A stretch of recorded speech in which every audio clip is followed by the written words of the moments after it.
2002년 9월 17일 서울 은평구 응암동의 한 건물에서는 공사가 한창이었습니다. 어느 다세대의 주택의 집주인이었던 장 씨가 화장실 공사를 하고 있던 건데요. 6개월 동안 공실이 계속되면서 리모델링을 결정하게 되었고 업자를 불러서 깨끗한 지하 원룸으로 개조하기로 했습니다.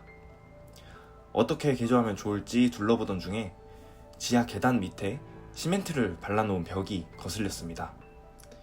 집주인 장 씨는 업자에게 그곳을 허물어달라고 부탁했고 곡괭이를 사용해 시멘트 벽을 허물기 시작하는데 역한 냄새와 함께 벽 안에서 무언가 툭 튀어나옵니다. 비닐에 쌓여있는 사람의 발목이었습니다. 깜짝 놀란 집주인 장 씨와 업자는 곧바로 경찰에 신고를 했고 수사가 이루어집니다. 시신은 미라처럼 바짝 말라있는 상태였고 겨울옷을 입은 채 머리 옆쪽은 둔기에 맞은 듯 함몰되어 있었습니다. 명백한 살인의 흔적이었죠. 경찰은 가장 먼저 집주인이었던 장 씨를 의심했습니다. 하지만 국가수에서 시신이 이렇게까지 마른 상태로 발견된 것으로 볼 때 최소 2년 전에 안매장된 시신이라고 발표하면서 용의선상에서 벗어납니다.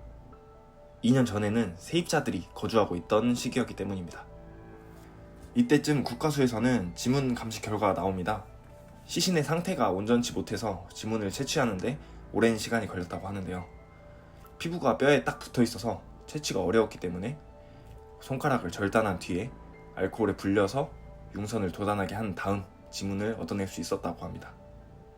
결국 완성된 지문과 그 당시 여성 가출자 명단을 비교한 결과 피해자의 신원이 확인됐습니다. 피해자는 55세 여성 이 씨였습니다. 피해자의 가족들은 실종 당시 이 씨의 옷차림을 정확하게 기억하고 있었고 시신과 함께 발견된 옷이 집을 나갈 때 입고 있던 옷이라고 말했습니다. 이 씨가 집을 나간 건 무려 5년 전이었는데 나갈 때 입은 옷과 시신에서 발견된 옷이 같은 것으로 볼 때 집을 나간 직후에 살해됐을 가능성이 높았습니다. 이때부터 경찰은 세입자들의 행적을 쫓기 시작합니다. 세입자를 한 명 한 명 찾아다니던 경찰은 소름이 돋기 시작합니다. 이 건물의 지하실은 주로 공장으로 쓰이던 건물이었습니다. 1992년 9월에 지어진 후에 첫 번째 세입자 정 씨가 입주합니다. 그는 양복 재단 공장을 운영하던 남성이었는데 공장은 그럭저럭 잘 운영되고 있었다고 합니다. 하지만 억대의 빚 보증을 선 게 화근이 되었고 극심한 스트레스 끝에 공장을 넘긴 뒤에 기도원으로 들어가 56세의 나이로 자살합니다. 그 후 1994년 정 씨와 같이 일하던 김 씨가 두 번째 세입자가 됩니다. 정 씨가 갑자기 사망하자 정 씨를 대신해서 일을 맡아서 하기 위해서였는데 2001년에 결국 암으로 사망하고 맙니다. 1996년에는 스웨터 털실 공장을 운영하던 이 씨가 들어왔고 장사가 너무 안 돼 공장 운영을 멈추게 됐고 이 지하실을 넘기게 됩니다. 1999년 마지막 세입자는 40대 김 씨였습니다. 그 역시 공장을 운영했었는데 종업원 9명 중에 무려 4명이 교통사고와 질병으로 사망하는 일이 일어나기도 했습니다. 2000년에는 한 씨가 교통사고로 사망했고 2001년에는 신 씨가 간암, 또 다른 직원 이 씨는 폐암으로 사망합니다. 2002년에는 친구이자 종업원이던 최 씨마저 당뇨 합병증으로 사망하고 맙니다. 4명의 세입자, 그리고 본인이나 주변인들이 죽거나 다치는 일들이 반복적으로 발생하고 있었습니다. 그런데 유일하게 5년 전 사건 당시 세입자였던 김 씨는 상해를 입지 않았는데요. 경찰이 김 씨에게 피해자에 대해 묻자 김 씨는 전혀 모르는 사람이라고 답합니다.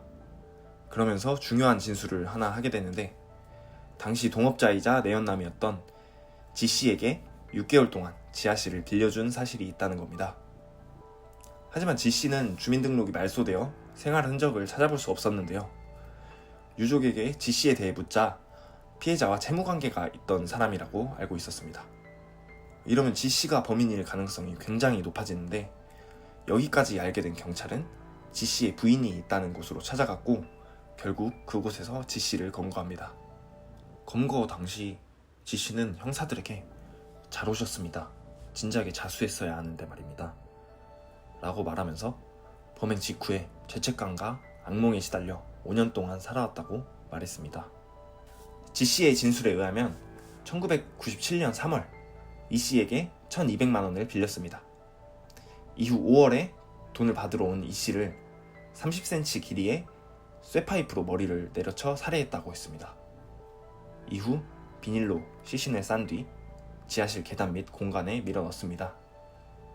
그리고 냉장고 받침으로 쓰고 있던 시멘트 벽돌을 시신 주변으로 쌓았고 인근 공사장에서 모래와 시멘트를 훔쳐와 시신을 덮었다고 진술합니다. 이렇듯 이 씨는 우발적 범행을 주장했지만 검찰의 의견은 달랐습니다. 우발적 범행이라면 시신을 싼 큰 비닐은 어떻게 구했는지, 벽돌과 시멘트를 이용해 정교하게 콘크리트 벽을 쌓을 생각을 했는지 설명이 안 된다고 주장합니다. 하지만 법원은 금전상의 이득을 위한 강도 살인이라고 판정했고 우발적 범행이라는 지씨의 손을 들어주면서 지씨에게 징역 15년형을 선고했습니다.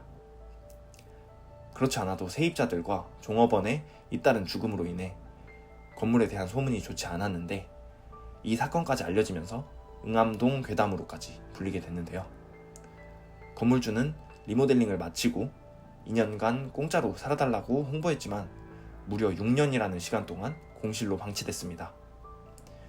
이후 한 건설사가 재개발을 추진하면서 건물은 철거되었고 지금은 아파트가 들어서 있다고 합니다.